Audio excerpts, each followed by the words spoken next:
Bukod sa malakas na mga pag-ulan, illegal mining daw ang dahilan ng pagguho ng mga lupa at bato sa Cannon Road sa Tuba, Benguet.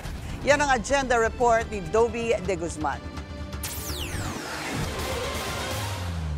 Dahil sa malakas na pagbuhos ng ulan, dala ng habagat at ng mga nagdaang bagyo, nagmistulang ilog ang bahagi ng Cannon Road sa Tuba, Benguet. Gumuho ang malalaking bato at lupa. Ang bagong gawang rock shed sa Camp 6 na ginastosan ng milyon-milyong piso, halos gumuho na.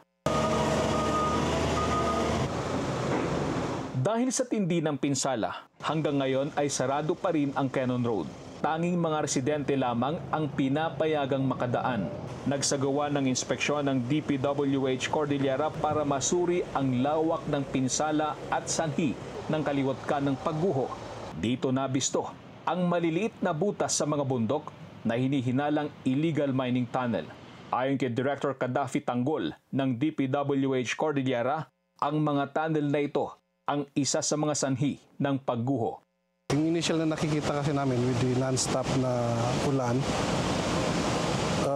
yung butas na yan napuno ng tubig with the continuous heavy rain. And then nung puno na, hindi na kaya yung side ng mountain, bumigay na. So yan na yung bumagsak sa ating national road. Inakyat ng Bilyonaryo News Channel ang Sitio Talite, ang pinanggalingan ng mga gumuhong lupa at bato sa rock shed ng Cannon Road. Ipinakita ng ilang residente ang lumalaking bitak sa lupa na nilay dulot ng pagmimina at malakas na pag-uulan. Ano yung kinakatakutan nyo mangyari dito? Yung landslide po. Sa pag-ikot ng BNC sa lugar, kitang-kita ang mga mining tunnel. May mga bato na kasing laki ng sasakyan na ayon sa mga residente ay maaring gumulong pababa at tumama sa mga bahay sa paanan ng bundok o sa mga motoristang bumabaybay sa Cannon Road.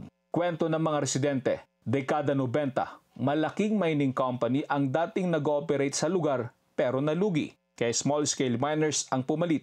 Ang ilan sa kanila, lisensyado. Pero karamihan ay illegal ang operasyon. Ngayon, nagte-take advantage ang may mga impluensya, may mga puhunan na minimina na tuloy yung mga kagubatan namin, which causes the disaster naman po dito sa Cannon Road. We will coordinate with the MGB pati sa BLIST on how to approach this holistically.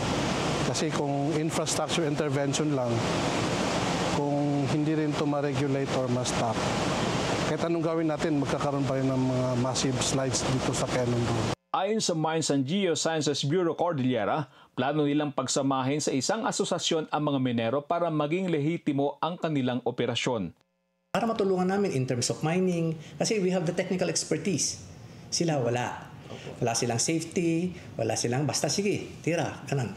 Hindi ganun ang yung namin. Kailangan namin tulungan kasi yan din yung income nila. Dagdag ng MGB, hindi makatwirang ibuhos ang sisi sa mga minero dahil ang nararanasang pagguho ay epekto ng labis na pag-ulan dulot ng epekto ng climate change. Taon-taon, milyon-milyong piso ang ginagastos ng pamahalaan para sa pagsasaayos sa Cannon Road.